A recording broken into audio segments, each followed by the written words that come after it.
আজি আপুনি যেনেকুৱা পৰিস্থিতিত আছে বা আপুনি জীৱনত যি পালে সেইবোৰ ভাগ্যতকৈ বহুত বেছিহে পালে।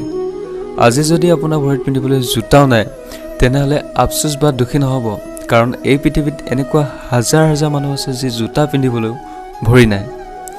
এটা কথা আপোনাৰ মাইণ্ডত বহুৱাই লওক যে যেতিয়ালৈকে আপুনি জীয়াই থাকিব তেতিয়ালৈকে আপোনাক মানুহে সমালোচনা কৰিবই, আৰু প্ৰশংসা তেতিয়া কৰিব যেতিয়াৰ আপোনাৰ মৃত্যু হ'ব।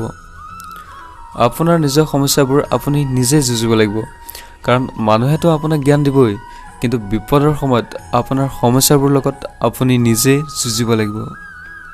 আপোনাৰ লাইফত যদি কিবা কামত ছাকচেছ হোৱা নাই তেনেহ'লে আপোনাৰ কাম কৰা তৰিকাবোৰ বদলাওক, আপোনাৰ লক্ষ্যটোক নহয়।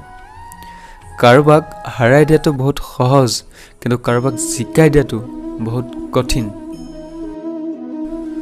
জীৱনটো 1 মিনিটত সলনি হৈ নাযায়, কিন্তু 1 মিনিটত লোৱা সিদ্ধান্তই হয়তো আপোনাৰ জীৱনটো সলনি হৈ যাব পাৰে। কেতিয়াবা কেতিয়াবা এজন ভাল মানুহেও ভুল হৈ যাব পাৰে। ইয়াৰ কাৰণ এইটো নহয় যে তেওঁ এজন বেয়া মানুহ, কাৰণ মানুহ মাত্ৰেই ভুল হৈ যায়।